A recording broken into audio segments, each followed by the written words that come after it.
Bismillahirrahmanirrahim. Assalamualaikum warahmatullahi wabarakatuh. Waalaikumsalam warahmatullahi wabarakatuh. Innal hamdalillah nahmaduhu wa nasta'inuhu wa nastaghfiruh wa na'udzu billahi min shururi anfusina wa min sayyiati a'malina.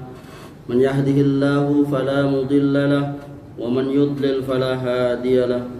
Wa asyhadu an la ilaha illallah wahdahu la syarika lah wa asyhadu anna Muhammadan abduhu wa rasuluh sallallahu alaihi wa ala alihi wasallam.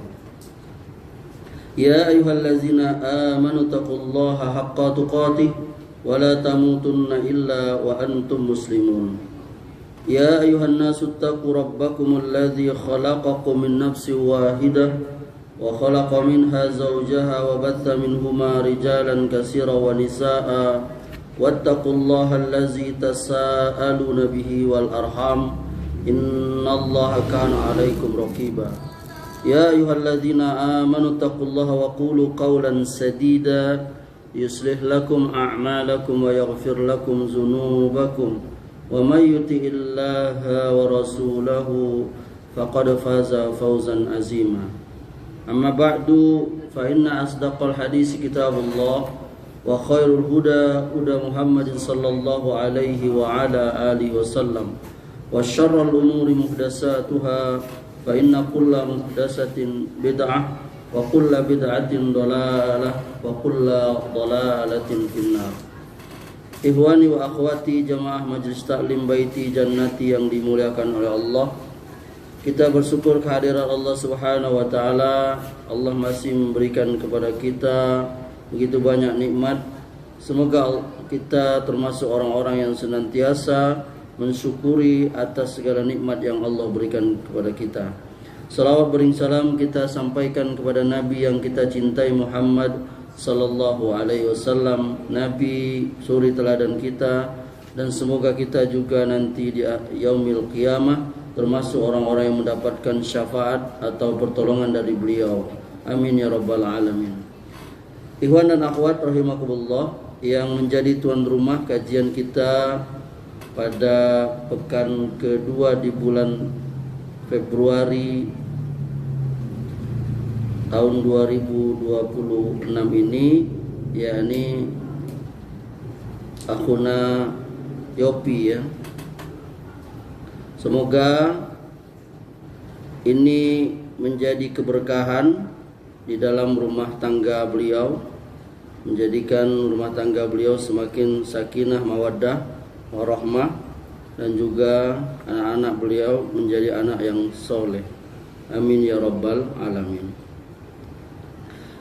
Judul atau tema kita pada kesempatan malam ini, karena barangkali beberapa hari lagi, barangkali kurang lebih ada 11 hari lagi kurang lebih, insyaallah kita akan memasuki bulan yang penuh dengan keberkahan, yakni bulan Ramadan.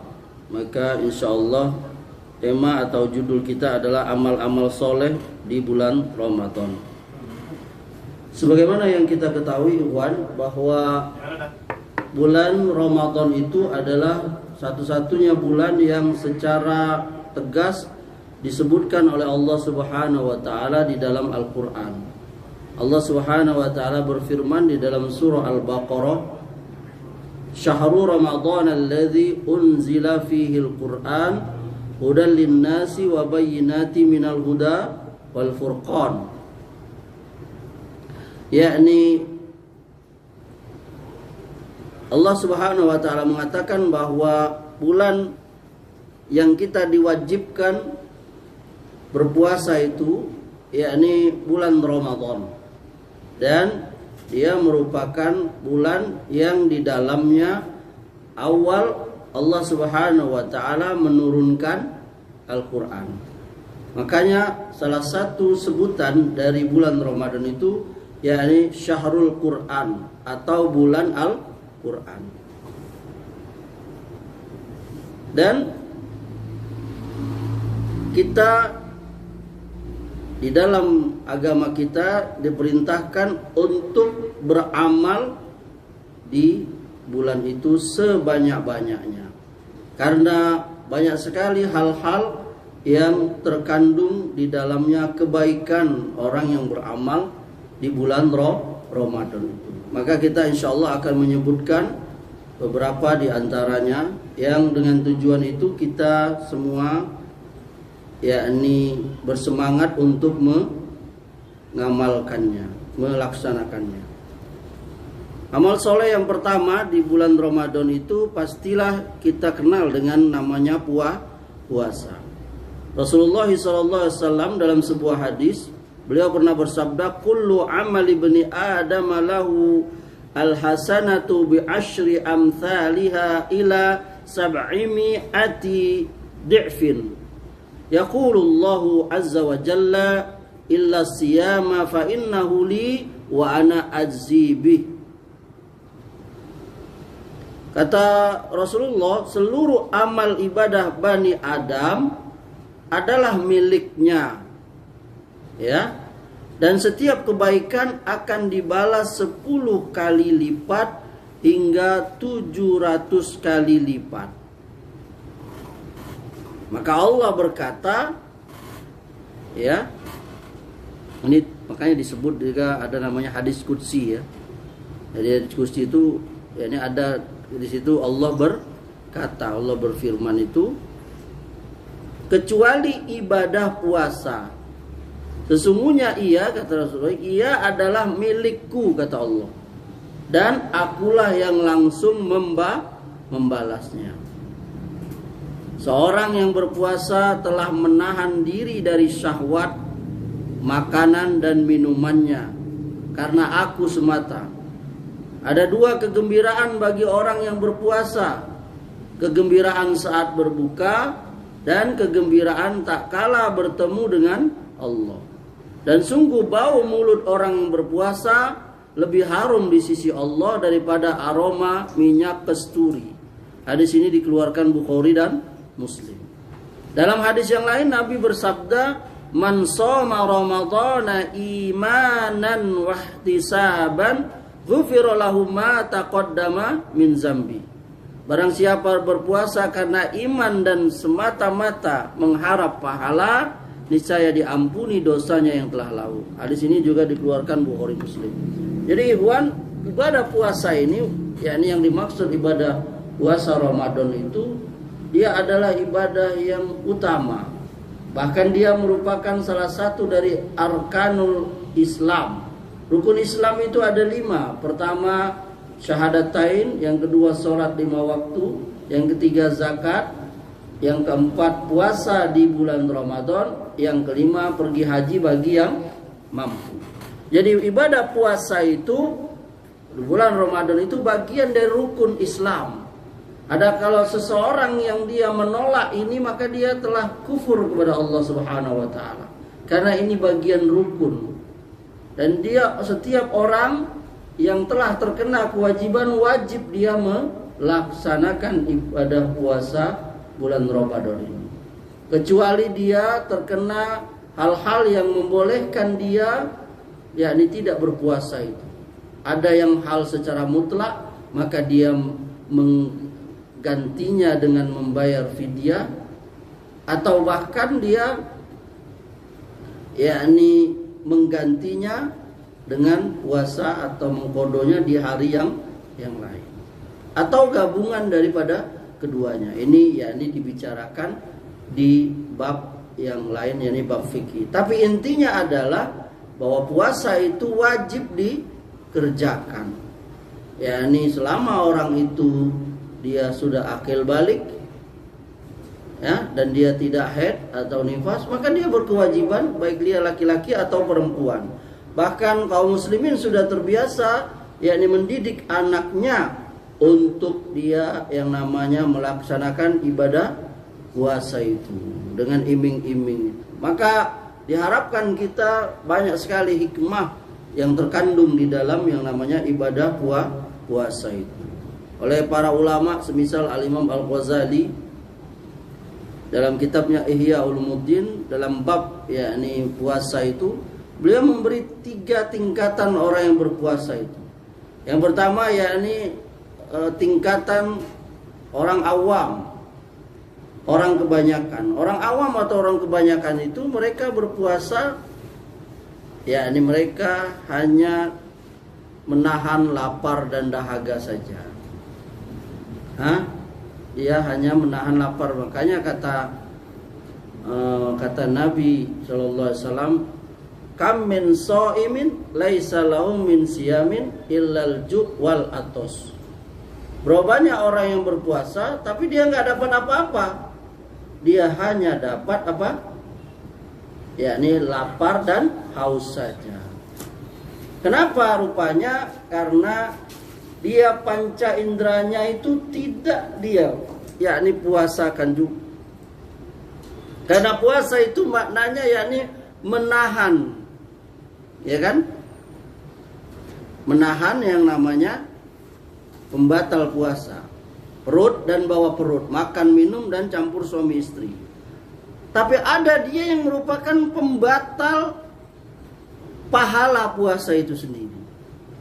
Makanya kata Nabi tadi, kam min shaimin laisa lahu min siyamin illal ju' wal atos. Berapa banyak orang yang puasa, dia nggak dapat apa-apa, cuma dapat lapar dan haus saja. Kenapa? Dia tidak menjaga panca inderanya itu. Yakni matanya itu dia tidak tundukkan dari hal-hal yang haram. Telinganya itu dia tidak tutup dari mendengar hal-hal yang haram. Mulutnya, lisannya dia tidak tinggalkan dari berbicara hal-hal yang haram. Begitu pula tangan dan kakinya itu dia melakukan hal-hal yang haram. Maka tidak bermanfaat puasanya itu. Assalamualaikum.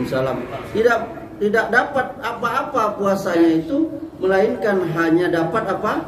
Ya, hanya dapat lapar, lapar dan dahaga saja. Oleh karenanya, ikhwan, seorang muslim itu dia harus meningkatkan. Ini kita nih, hakikat dari puasa itu bukan hanya yakni kita melaksanakan syariat puasa, nggak makan nggak minum juga, tapi kita memelihara agar puasa kita itu yakni terjaga juga, tidak hanya pembatal puasanya, tapi juga dijaga dari pembatal pahala apa? Puasa itu sendiri. Oleh karenanya kata Imam Al-Ghazali, tingkatan yang kedua orang yang puasa itu yakni orang yang khawas, orang yang khusus. Nah, tingkatan kedua ini yakni orang yang dia berpuasa menahan lapar, dahaga, perut dan di bawah perut, juga dia menahan yakni panca inderanya dari segala sesuatu yang dilarang. Yakni yang dapat menghapus pahala puasa itu sendiri. Dan ini memang berat. Kecuali orang yang memang dia sudah berusaha untuk mengerjakan itu. Yakni ketika dia sebelum Ramadan. Dan ini memang berat sekali memang. Orang yang terbiasa tidak menjaga pandangannya, maka akan sulit dia. Bahkan boleh jadi nanti akan terlihat dia sesungguhnya itu. Makanya kadang kita bingung, ya kan? Katanya setan dibelenggu. Secara hakiki betul. Bagaimana kita memahami hadis itu? Memang dibelenggu. Pintu surga dibuka, pintu neraka ditutup, dan setan dibelenggu. Itu kita percaya itu. Walaupun para ulama berbeda pendapat apa makna setan dibelenggu itu. Apakah dia sebagiannya atau semuanya di setan dibelenggu.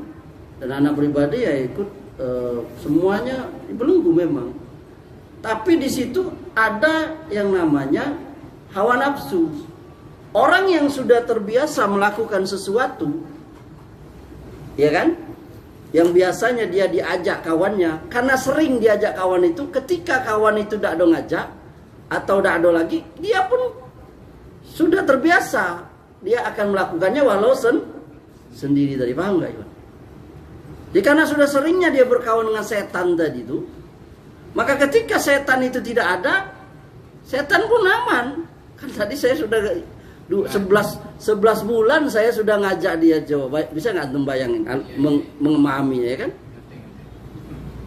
Karena 11 bulan dia sudah berkawan dengan syaitan itu.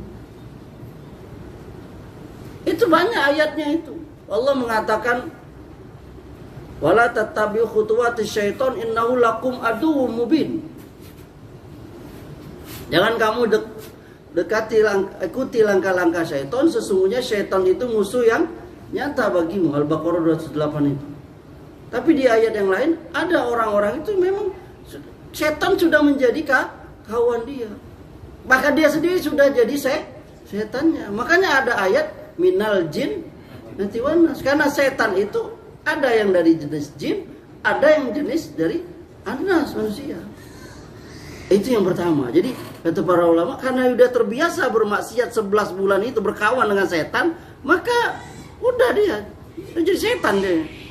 Yang kedua, di sini ada yang namanya hawa nafsu. Kalaupun setan sudah dibelenggu, sudah dikurung kerangkeng, maka di situ ada peranan hawa nafsu. Nah, ini berat memang. Kenapa? Karena hawa nafsu ini dia musuh yang tidak nyata, musuh yang dia mengikuti kita kemanapun kita berada. Kalau setan mungkin terlihat bisa kita cekek dan sebagainya. Ini juga payah, setan tidak kelihatan gitu. Apalagi hawa nafsu. Hawa nafsu itu mengikuti kita, bahkan dia jadi komponen yakni manusia itu. Manusia tidak dikatakan manusia kalau dia tidak punya hawa nafsu, keinginan. Berbeda kita dengan malaikat. Malaikat tidak Allah berikan itu. Dia hanya diberikan akal dan ketaatan. Dia tidak diberikan nafsu. Sementara hewan dia hanya diberikan nafsu. Dia tidak diberikan akal seperti kita. Dia hanya diberikan naluri atau insting saja. Nah, manusia diberikan keduanya. Dia diberikan akal sekaligus diberi hawa nafsu. Oleh karenanya kata Allah di dalam surah Al-A'raf itu, apabila manusia itu dia mengikuti hawa nafsunya, maka dia lebih rendah daripada setan. Balhum adol, dia lebih rendah dari yakni hewan tadi, bahkan dari hewan ternak, lebih sesat lagi. Kenapa? Hewan ternak biasa dia, karena dia memang diciptakan oleh Allah untuk melampiaskan hawa nafsunya, makan sebanyak-banyaknya. Makanya dikatakan orang-orang kafir itu makannya dia seperti di dalam surah Al-Muhammad itu ya, surah 47. Mereka makan seperti makannya binatang. Bagaimana binatang makan? Ya dia nggak tahu. Baik takarannya, halal haramnya nggak ada itu. Mau kebun orang nggak? Iya kan? Ada nggak Kak Sapi ngomong dulu sama pemilik yang punya kebun? Assalamualaikum Pak. Minta dulu, saya nak makan ngunyah ubi nih, ya kan? Tak tahu itu kalau selama bisa dikunyahnya, kunyah tuh lah. Nah itu kalau ada orang yang seperti itu bukan punya dia, lalu dia sama dia, bahkan dia lebih rendah. Itu ayat mengatakan, dan buka nanti di surah Al-A'raf ayat 179 itu. Balhum adol kata Allah, lebih rendah lagi. Nah sebaliknya, kalau seorang dia taat kepada Allah, maka boleh jadi dia melebihi daripada malaikat. Bahkan kedudukan Nabi SAW itu lebih tinggi dari malaikat. Ya, Nabi SAW berjumpa dengan Allah langsung. Dia mendapatkan wahyu berbicara dengan Allah. Begitu pula Musa berbicara dengan innani ana Allah la ilaha illa ana fa'budni aqimis shalah. Kenapa? Malaikat wajar dia taat. Kenapa? Karena dia tidak punya nafsu. Sedangkan kita ada hawa nafsu. Makanya berat jadi manusia itu. Dia harus mengkombinasikan yakni antara akalnya dengan hawa nafsunya itu. Kita tidak menghilangkan akal, dan juga kita tidak memperturutkan hawa nafsu. Dua-duanya dipakai, tapi tidak berlebihan, sesuai dengan porsinya itu. Nah, puasa ini kita pure kita yakni berusaha mengendalikan musuh yang di dalam diri kita itu. Makanya di dalam surah Yunus itu ulama tafsir berbeda, apakah ini perkataan Yusuf, apakah ini perkataannya Zulaikha. Perkataannya berbunyi wa ma ubarri'un nafs inna nafsa la amaratun bisu illa ma rahima rabbi. Sesungguhnya aku tidak bisa membebaskan diriku dari hawa nafsu. Sesungguhnya nafsu itu selalu cenderung mengajak kepada kesesatan. Iya kan? Kita selalu berperang yakni setiap hari. Yakni kebaikan dengan keburukan itu. Antum setiap hari berperang tuh ikhwan. Mau ngaji tadi perang tuh. Ini ngaji atau enggak nih? Ngaji apa nonton futsal Indonesia lawan, iya kan? Indonesia lawan apa? Irak ya? Iran. Iya kan? Itu kebetulan hujan pula misalnya ini. Itu akan selalu berperang itu. Dalam segala hal Iwan. Setiap hari kita akan berperang. Ini saya sholat bangun atau saya lanjutkan tidur. Ini saya mau nggak berinfak nih atau saya beli aja ini. Saya mau beli PS atau apa ya kan? Kita akan selalu itu berperang. Ya ini antara kebaikan dengan keburukan itu. Karena itu kita manusia. Oleh karenanya betapa adilnya Allah, nanti ada yang namanya yaumil hisab. Bahkan yaumil mizan. Apa mizan itu? Timbangan. Bahkan disebutkan dalam hadis itu, timbangan di hari kiamat nanti itu dia benar-benar cacing timbangannya yang punya dua. Masih ada timbangan tuh, John? Masih ada. Yang dua itu ditaruh. Nah, punya emas ya? Mana yang berat itu? Emas. Sekarang banyak digital ya. Sekarang dulu tuh ada timbangan tuh yang benar-benar timbangan ini di dua-dua itu. Memberatnya, bersih ini ukurannya sama yang kita beli itu. Nah, di hari kiamat nanti itu benar-benar Allah nanti akan meletakkan itu kebaikan kita dengan keburukan kita. Allah nanti jadi dia akan berbentuk gitu. Amal kita tuh akan bisa ditimbang, amal baik, amal buruk itu. Subhanallah.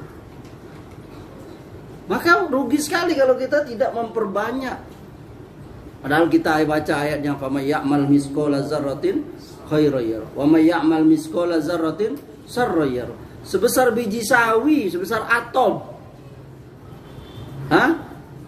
Ya, ini amal baik yang kita kerjakan, kita akan melihat balasannya. Sebesar biji sawi amal buruk yang kita kerjakan, kita akan melihat balasannya. Timbangannya itu, Bang. Nah, jadi kita kembali ke tadi, jadi puasa itu ya ini adalah amal pertama dan yang paling utama yang kita kerjakan di bulan Ramadan. Kemudian yang kedua, sholat tarawih qiyamul lail. Sebuah hadis Nabi SAW pernah berkata, man qama ramadhana imanan wahtisaban ghufira lahu ma taqaddama min zambi. Barang siapa menunaikan qiyamul lail pada bulan Ramadan karena iman dan mengharap pahala, niscaya akan diampuni dosa-dosanya yang telah lalu. Hadis riwayat Bukhari Muslim. Coba ikhwan dan akhwat di belakang, tunjuk tangan siapa yang enggak punya dosa. Halo. Tolong tunjuk tangan antum siapa yang enggak punya dosa. Anak kasih hadiah. Ada pan? Ibu-ibu ada enggak yang enggak punya dosa? Tolong tunjuk tangan, teriak. Saya enggak punya dosa, Ustaz. Enggak ada. Setiap kita pasti punya dosa. Kata Rasulullah, kullu bani Adam khata'un. Setiap anak Adam itu tempat berbuat salah. Wa khairul khata'ina tawabun. Sebaik-baik orang yang berbuat salah, dia segera taubat. Nabi SAW itu adalah orang yang diampuni dosa ya. Liyaghfirullahu ma taqaddama min zambi. Di surah Al-Fat itu. Dosamu Muhammad yang telah lalu, dosa Muhammad yang akan datang, itu sudah diampuni oleh Allah. Tapi beliau bengkak kakinya sholat malam. Tapi beliau kata Nabi, aku tidak pernah kurang istighfar kepada Allah sehari itu 70 kali. 70 kali ibu-ibu. Bahkan di riwayat yang lain Nabi itu sehari 100 kali istighfar. Apa lapas istighfar tuh? Apa Yofi? Astagfirullah atau astagfirullahalazim allazi la ilaha wal hayyul qayyum wa atubu ilaih. Itu istighfar. 70 kali Nabi. Lah kita berapa? Anak cuman paling 15 kali. Itu juga kalau baca. Waktu kapan? Habis sholat 5 kali. Hah? Ya tak? 5 kali gitu cuman. Hah? 5 waktu kan 5 kali. 5 kali 3 berapa tuh? 15. Sedangkan Nabi 70. Mana kita? Mana? Jauh nian kita. Nah, oleh karenanya kita mencari yakni amalan-amalan, ibadah-ibadah yang seperti ini gitu. Yang kita kerjakan dia dapat menghapus yakni dosa-dosa kita yang banyak. Sebagian ulama mengatakan apa makna di sini yakni diampuni dosa-dosa yang telah lalu, yang dimaksud dosa-dosa shogir, dosa-dosa kecil. Dosa besar tidak diampuni kecuali dengan istighfar, menyesal dan berjanji tidak mengulangi. Ini dosa besar. Yang dimaksud ini dosa-dosa yang kecil. Paham Iwan? Nah, jadi tak ada kita dosa kecil. Banyak dosa kecil kan. Mulai sekarang ini lihat AP itu kan ada tuh adegan-adegan yang tidak benar, aurat, wah ngeri kita tuh. Aduh, anak saja kadang mau, pengen rasa tutup aja nih. Padahal tidak ada like tuh. Ya pokoknya intinya itulah. Terlepas wanita tidak berjilbab saja kita tuh sudah nggak ini kan, nggak boleh sebenarnya. Apalagi lehernya, apalagi dadanya, apalagi pinggulnya itu sudah ini gitu. Nah itu dosa, itu harus kita akui, itu dosa. Bahkan itu merontokkan mata. Belum lagi kita mendengar hal-hal yang tidak berguna dengan telinga itu. Berapa banyak yang tidak berguna kita tonton, kita dengar itu. Dari layar yang bercahaya segi 4 kita hadap tiap hari ini. Berapa banyak? Nggak ada kita yang nggak punya dosa kecil itu setiap hari. Makanya kata para ulama, la saghair ma'al istimrol wala kabair ma'al istighfar. Tidak ada dosa kecil kalau dikerjakan terus-terusan. Dan tidak ada dosa besar kalau kita segera minta ampun. Paham gak Iwan? Jadi jangan adalah dosa kecil nih. Jangan. Lama-lama dia besar. Gunung itu kenapa bisa jadi gunung? Karena dia dari mulai setitik pasir tanah ya kan, bermiliar, berjuta miliar, bermiliar-miliar ya kan, maka jadi gunung dia. Betul nggak?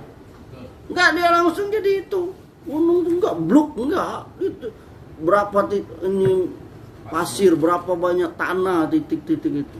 Nah begitu pula dosa itu. Maka mungkin salah satu cara dan ini pasti yakni agar dosa-dosa kita diampuni oleh Allah Subhanahu wa taala, yakni kita dengan melakukan yang namanya qiyamul lail ketika Ramadan. Nabi mengatakan siapa yang sholat qiyamul lail tarawih di bulan Ramadan karena iman, iman itu apa? Karena keyakinan, percaya, dan karena ihtisaban, perhitungan, ilmu, yakin dapat pahala. Ustadz, berarti kita boleh ibadah itu dapat pahala? Iya, bahkan wajib. Jangan antum saya beribadah ini enggak mengharap surga, tapi saya juga enggak sanggup masuk neraka. Jadi antum mau kemana? Oh, coba kalau antum ngecek itu. Pernah kiasan seperti itu Ustaz? Kita berdoa pada Allah itu memang kita masuk surga, berlindung dari neraka. Lihat doa kita sebelum salam itu apa? Allahumma inni a'udzubika min azabi jahannam. Aku berlindung dari apa? Siksa jahannam. Bukan kita berdoa, ya Allah aku nggak sanggup masuk neraka jahanam. Bukan. Memang kita berlindung dari siksa jahanam itu. Kemudian yang ketiga, amal soleh di bulan Ramadan yang ketiga, ibu-ibu catat ya, ibu-ibu di belakang ya, kedengeran ya, sedekah. Rasulullah SAW orang yang sangat dermawan. Dermawannya beliau itu semakin berlebihan di bulan Ramadan. Kebaikan-kebaikan yang beliau lakukan di bulan Ramadan itu lebih daripada angin yang berhembus. Dalam sebuah riwayat beliau pernah bersabda sallallahu alaihi wasallam, "Afdalus shadaqati shadaqatun fi Ramadan." Sedekah yang paling utama adalah pada bulan Ramadan. Hadis riwayat Tirmizi dari Anas bin Malik radhiyallahu anhu. Jadi ibadah di bulan Ramadan itu dia memiliki keutamaan. Ibadah yang di luar Ramadan dia kecil, di bulan Ramadan dikerjakan dia jadi besar. Amal apa saja ikhwan kalau dilakukan. Jadi amal itu ikhwan ada yang dia lebih besar, lebih hebat, lebih bermanfaat kalau dikerjakan di tempat yang diperintahkan utama. Karena tempatnya, paham? Kalau dikerjakan di tempatnya lebih utama dia. Misalnya ada masjid yang namanya Masjidil Haram. Sholat di Masjidil Haram itu berapa? 100.000 kali dari sholat di masjid lain. Sholat Masjid Nabawi 1000 kali dibanding masjid lain. Sholat Aqsa, bagian pendapat mengatakan 1000, sebagian lagi 500 dibanding masjid yang lain. Masjid yang lain sama, nah Istiqlal, Mushola Ainul Yakin sama semua. Baitul Izzah, Akbar sama semua. Itu tempat. Allah melebihkan satu tempat dari tempat yang lain. Kemudian ada yang namanya waktu. Doa di sepertiga malam. Doa ketika antara azan dan qomat. Doa ketika hujan turun. Doa ketika sujud. Doa ketika kita puasa atau mau berbuka dan sejenisnya. Itu beda dengan doa di luar waktu itu. Nah, termasuk juga waktu bulan. Allah mengistimewakan awal bulan Zulhijjah. Kenapa? Ada keistimewaan tersendiri. Dan Allah juga memberikan keistimewaan yang banyak, yakni yang lebih panjang lagi, yakni 1 bulan penuh yang namanya Ramadan.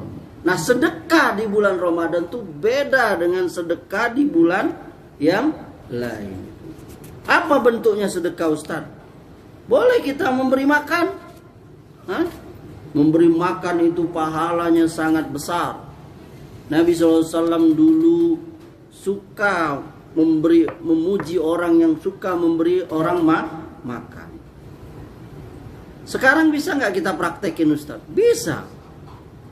Kalau anak ngajak kawan traktir makan, Ustaz, dia orang kaya, nggak apa-apa juga. Itu juga berpahala. Apalagi kalau kita misalnya memberi makan orang miskin. Amal memberi makan ini pahala yang sering kita tinggalkan. Padahal itu enak. Siapa yang nggak mau makan? Orang kaya juga mau makan. Apalagi orang miskin. Ingat nggak antum hadisnya tuh? Sebarkanlah salam, berilah orang makan, sholatlah ketika orang lagi tidur. Jadi maksudnya sholat malam. Masuklah kamu ke dalam sorga dengan selamat. Lihat Allah menjadikan yakni memberi makan orang. Jadi pahala memberi makan itu besar sekali, ikhwan. Jadi jangan anggap remeh itu. Kalau antum ada kawan mau ngasih makan ini hari Jumat, boleh aja, gak apa-apa. Dia mengkhususkan hari Jumat itu ada, anak pernah baca juga hadis, boleh yakni mengkhususkan hari Jumat itu. Yakni melakukan yang namanya sedekah makanan tadi. Nah, itu besar sekali pahalanya, Iwan. Memberi makan, dan apalagi Waalaikumsalam warahmatullahi wabarakatuh. Oh ya, Lamonnya datang. Oh juga datang. Ya, ini sedekah. Kapan kemarin? Sedekah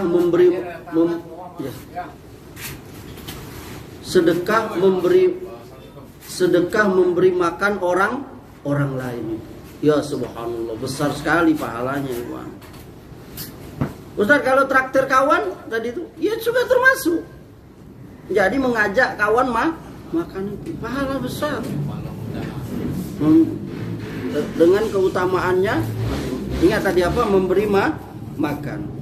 Nanti antum lihatlah ya, bacalah sendirian, nanti ada tuh di surah Al-Insan tuh, ayat 8 sampai 12 itu khusus berkenaan dengan memberi makan orang itu. Salafus soleh itu mereka berlomba-lomba dalam memberi makan. Bahkan sebagian salafus soleh itu mengutamakan mereka untuk memberi makan orang itu. Hah? Benar gak Iwan?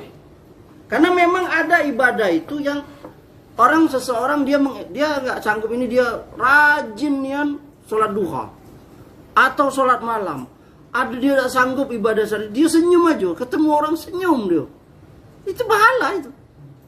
Ada yang dia nggak ada seorang sahabat Nabi itu, kenapa kok Nabi kok sampai bilang nih orang nih masuk surga ini? Diselidik oleh sahabat, kok ada gak pahalanya ini? Rupanya dia ini orang yang nggak pernah cemburu apa yang dikasih Allah kepada orang. Nah itu kan kehebatan itu. Maka Ikhwan sering anak ulang-ulang nih pada diri anak dan kita semua. Kita nih harusnya selain yang wajib tentu ya, meninggalkan yang haram, mengerjakan yang wajib, kita punya yakni amal andalan. Oh Ikhwan. Antum ada seorang anak muda yang dia nggak punya, dia cuma ngandel ngaji. Di mana ada pengajian pahit dia. Di mana ada tabligh akbar dia pahit. Bahkan dia jalan kaki, mungkin numpang. Itu kelebihan itu. Ada lagi yang menjaga wudhu. Pantang wudhu, nak di rumah, nak di mana, nak di jalan dia melipir cari tempat keran wudhu. Jadi dia tidak pernah lepas dari yang namanya wudhu. Itu kelebihan itu. Nah termasuk juga yakni memberi makan orang itu. Dia nggak banyak yang seperti itu. Karena baru di Jawa, di Jogja, di mana tuh? Banyak orang yang membuka warung makan, di mana di situ orang makan bayar cuman 1.000, makan puasnya. Orang miskin ya, orang-orang tua, karena mereka nggak makannya ngambil sendiri, bayang gitu. Di Jawa. Dan di beberapa daerah juga banyak itu. Dibukanya memang warung ini memang gratis gitu. Makan sepuasnya orang. Ada yang bayar tadi yang 1.000, 2.000. Ada yang nggak bayar sama sekali, free. Sebagian kayak Jogokarian tuh nggak salah, nah mereka menyediakan sampai pagi itu sayur, buah apa. Jadi orang sholat habis sholat tuh dia ngambil sendiri apa yang dia perlu, sawi atau apa.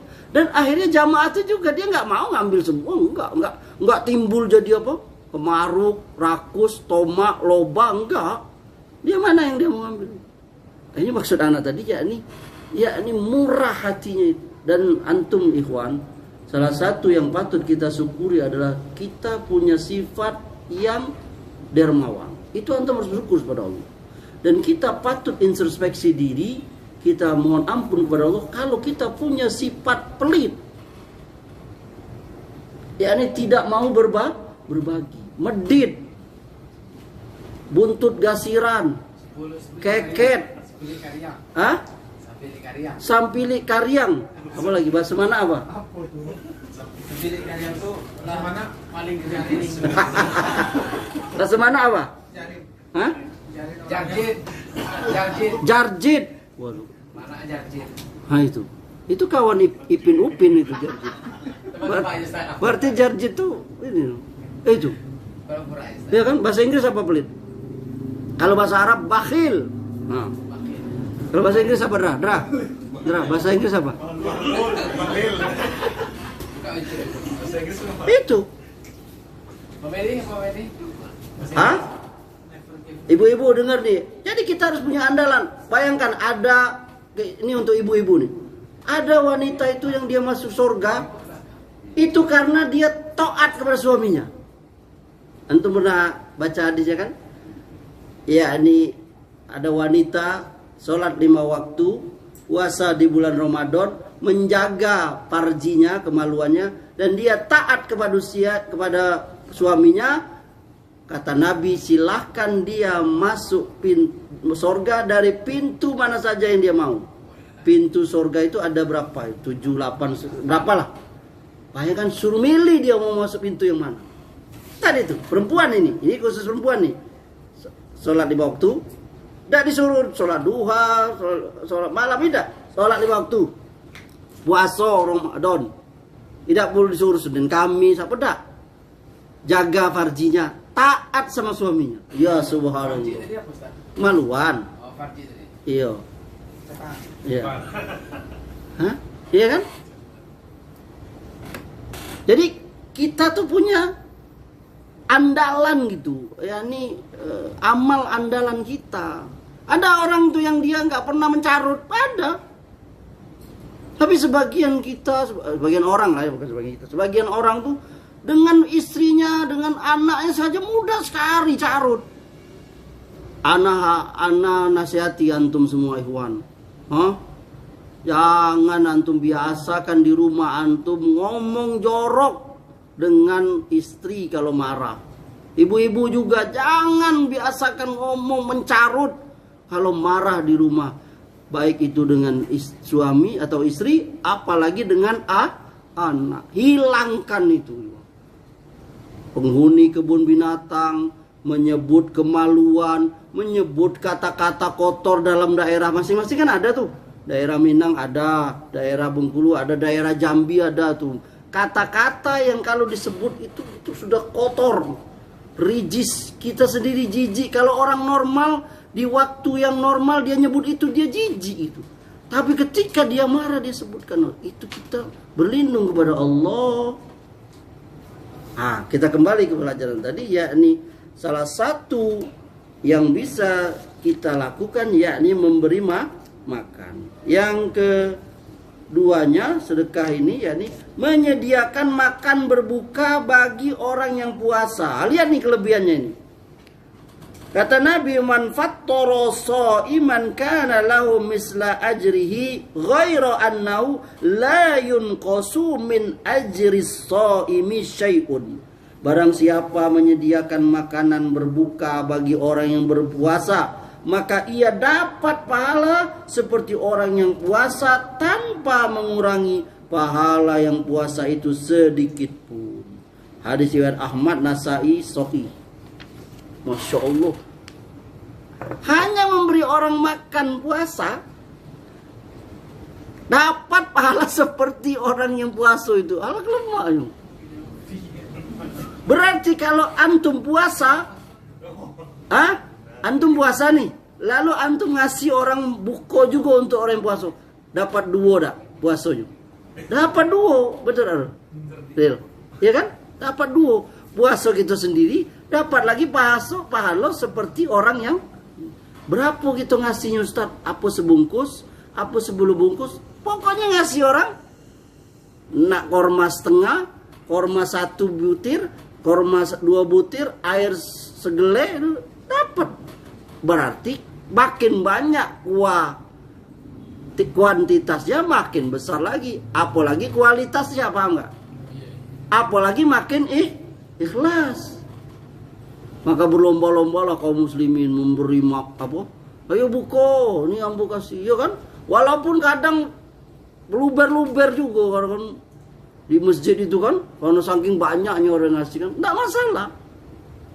Paham nggak Iwan? Jadi yakni memberi makan orang berbuka. Ustaz, bagaimana kalau sahur? Ya sama juga.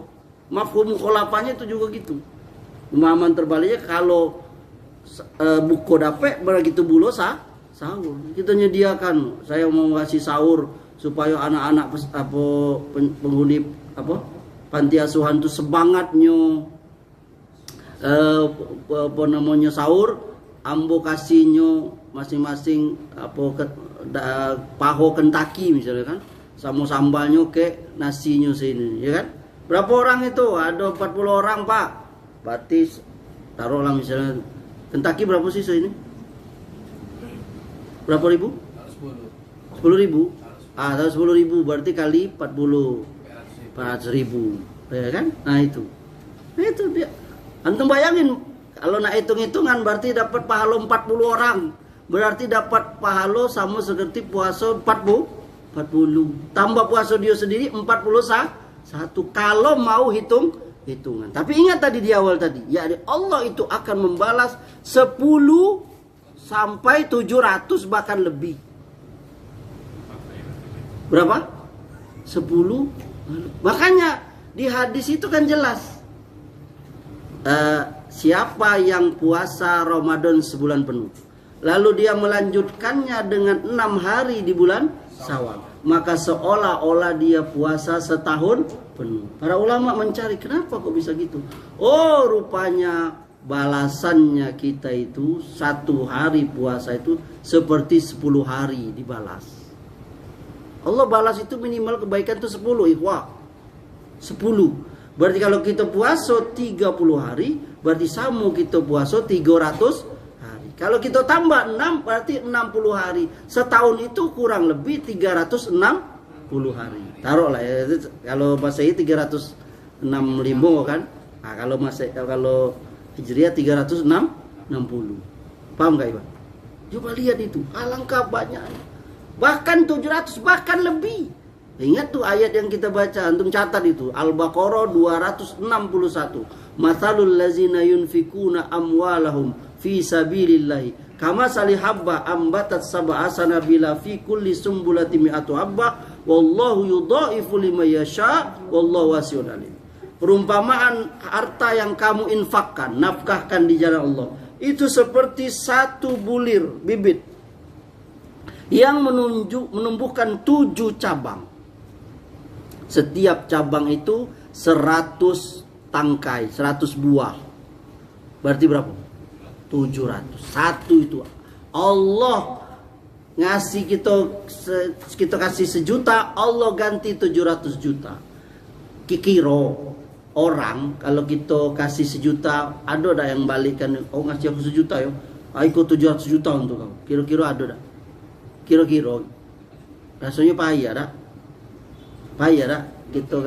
Kita ngasih 1000 dibalikkannya 700.000. Nah ini 700. Jarang tuh. Kalaupun ada mungkin itu untuk konten. Rasanya kan. Kalau dah, iya benar kan? Kita ngasih dia satu buku misalnya kan. Ustaz Amri kok 1 buku untuk antum misalnya kan. Ustaz Amri balas, ikut 700 untuk kau buku kau. Jatuh akan ada. Rasanya hal yang mustahil kalau istilah Tarsan itu hal yang mustahil, itu nggak mungkin. Tapi Allah itu, antum buka tuh Al-Baqarah 261, Allah bahkan kata Allah, wallahu yudha'ifu liman yasha wallahu wasi'un alim. Bahkan Allah akan balas lagi lebih daripada itu, yakni tergantung orang itu keikhlasannya. Kemudian yang keberapa? Keempat ya, amal soleh bulan Ramadan yang bisa dilakukan ibu-ibu dengan membaca Quran. Nah, ini banyak baca Quran Iwan. Dalam bulan Ramadan perbanyaklah. Makin banyak kita baca Quran, ayatnya, surahnya, makin banyak pahalanya itu. Bahkan Quran itu akan menjadi syafaat kita. Siapa yang rajin baca Quran, Quran akan menjadi penolong dia. Karena ada beberapa syafaat di akhirat itu. Nabi bisa kita dapat syafaat dari beliau. Caranya kita mencintai beliau, beriman kepada beliau, mengikuti beliau, menjauhi apa yang beliau suruh, mengerjakan apa yang beliau kerjakan. Lalu sebab dapat syafaat itu kita banyak bersolawat.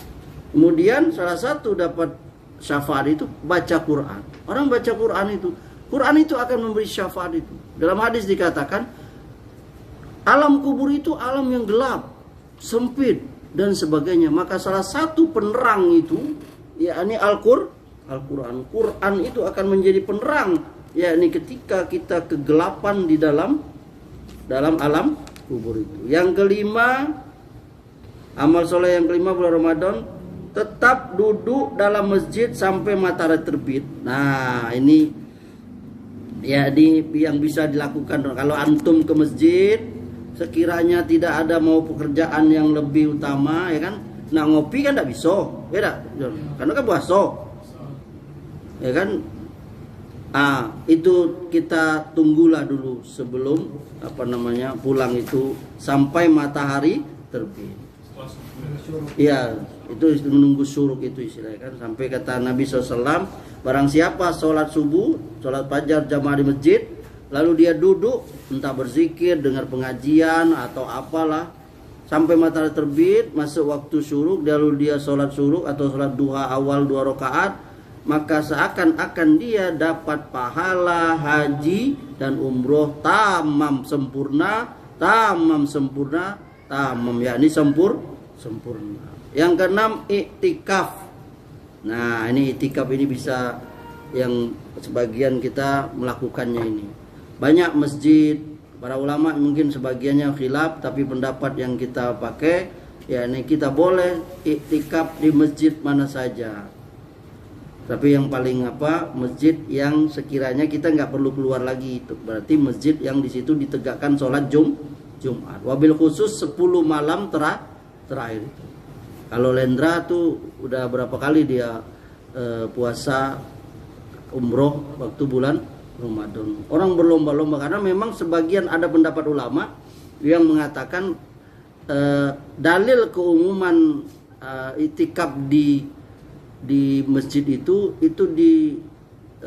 rinci dengan ada dalil, yakni itikaf itu hanya di 3 masjid itu, Masjidil Haram, Masjidil Nabawi, Masjid Aqsa. Itu seperti pendapatnya Syekh Albani. Tapi anak pribadi sepertinya mengikuti ulama-ulama yang menguatkan, yakni itu bukan menunjukkan sah atau tidaknya, hanya menunjukkan keutamaannya.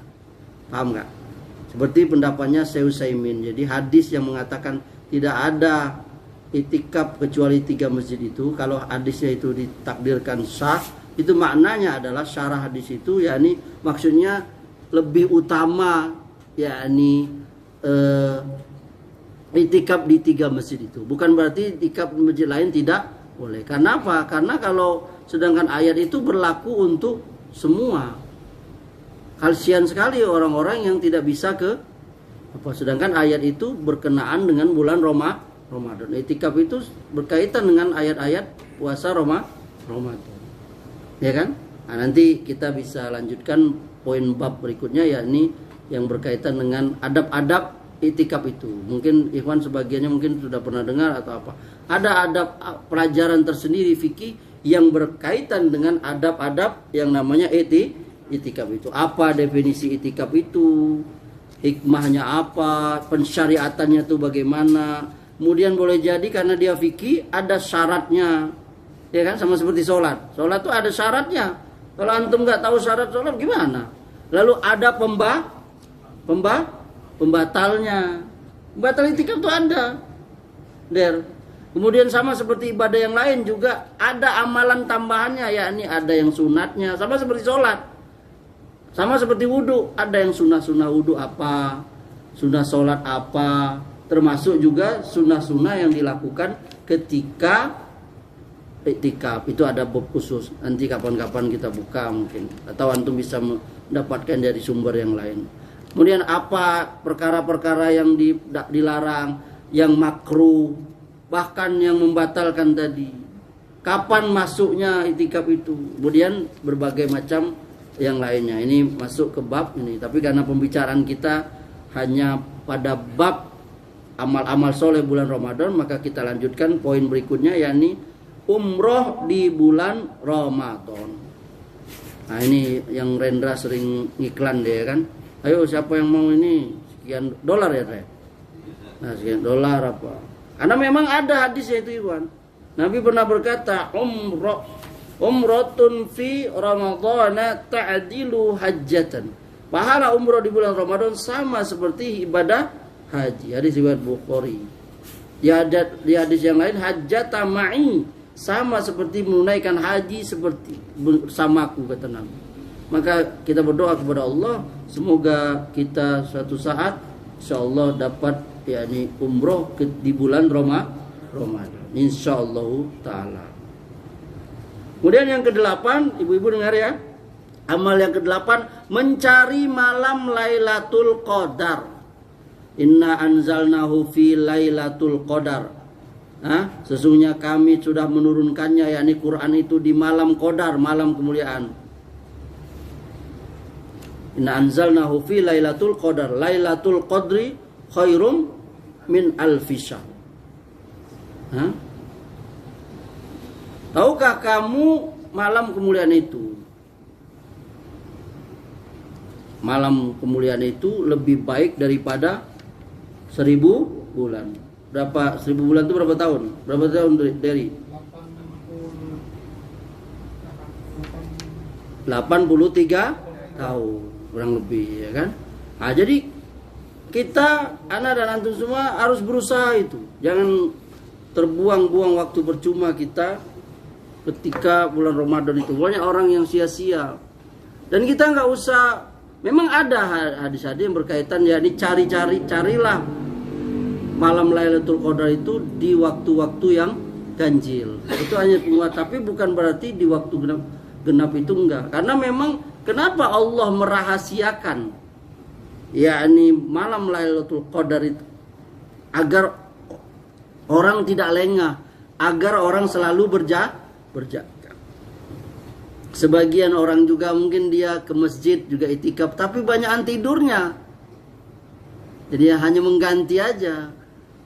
Sampai keluarlah hadis palsu atau hadis apa tuh, tidur orang puasa tuh berpahala. Itu dia disapu. Gitu ya kan.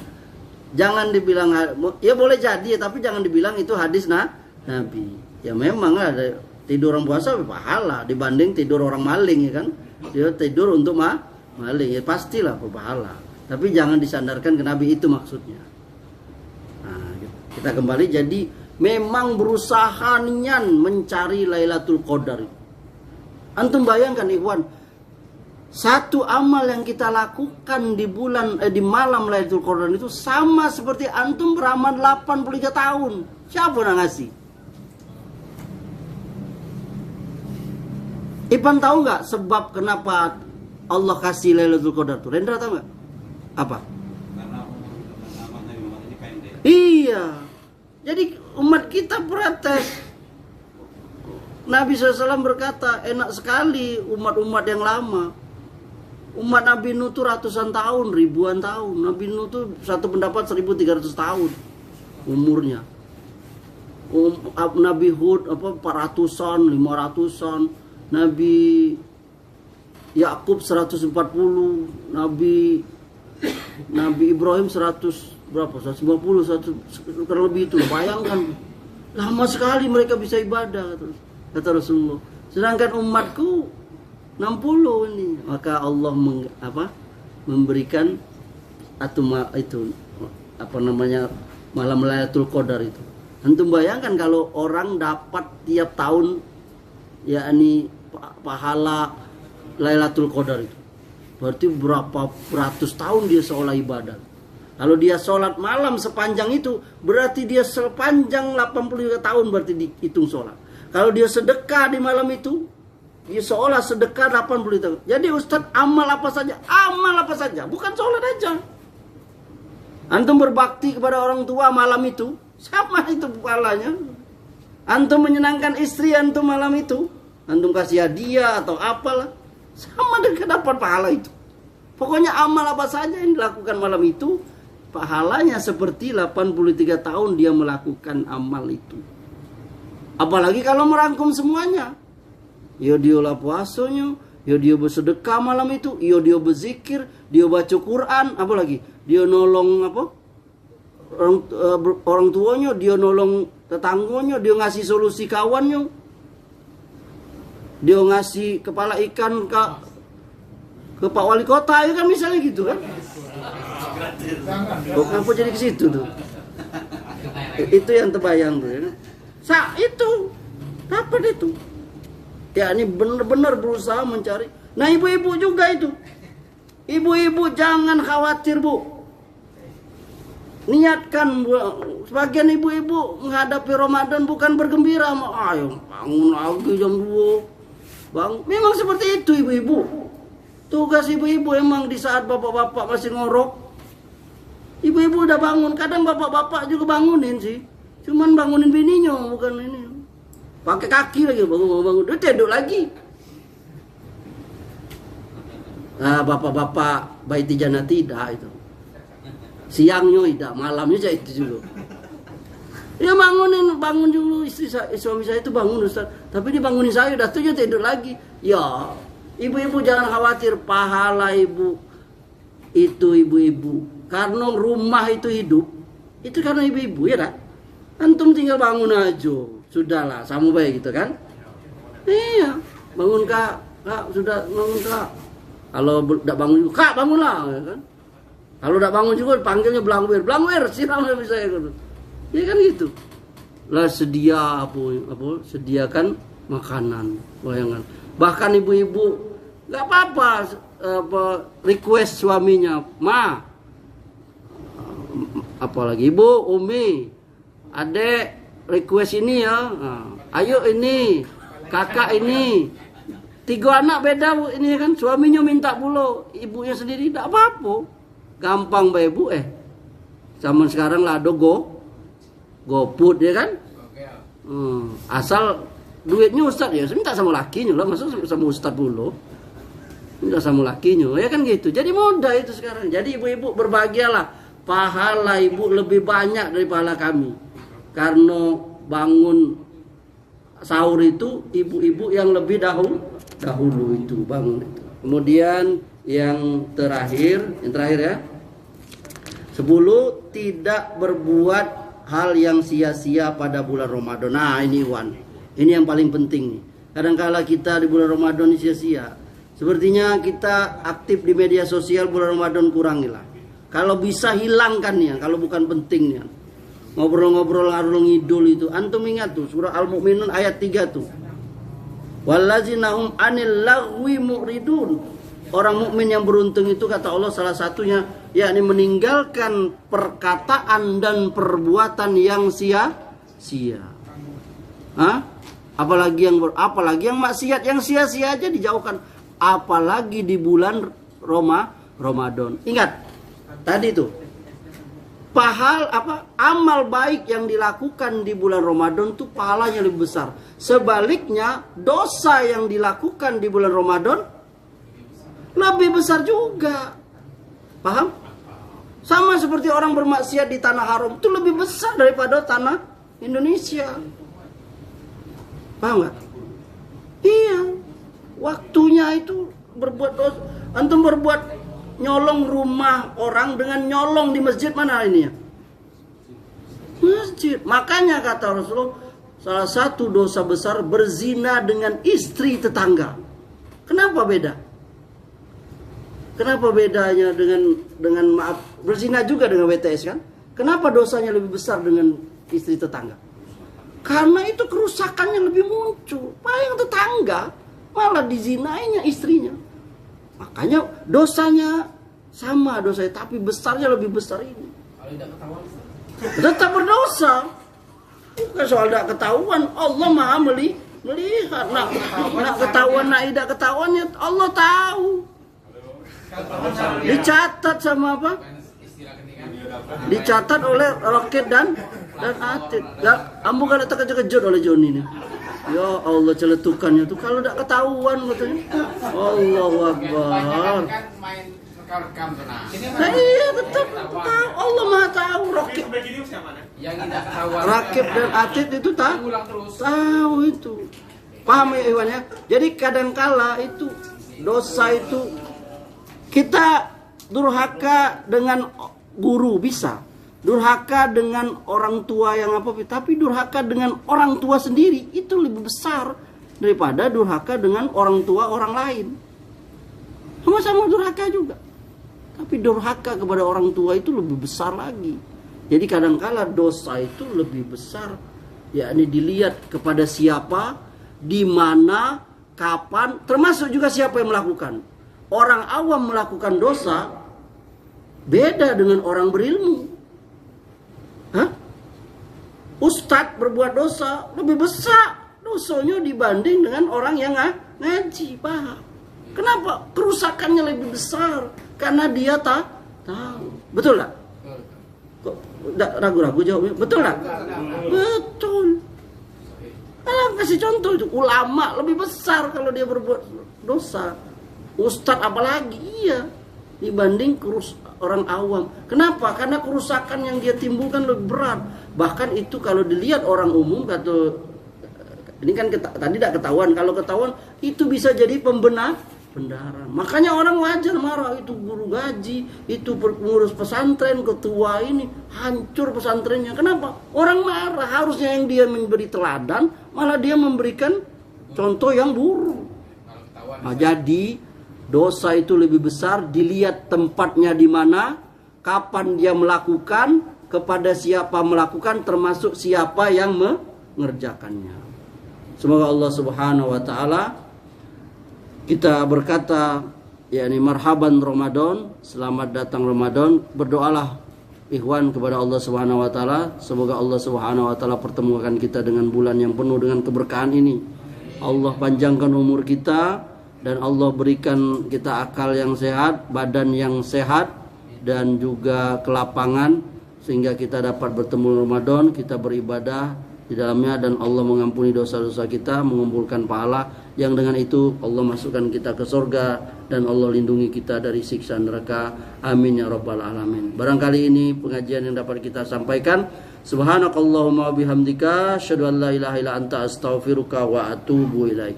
Wabillahi taufiq wal hidayah. Assalamualaikum warahmatullahi wabarakatuh.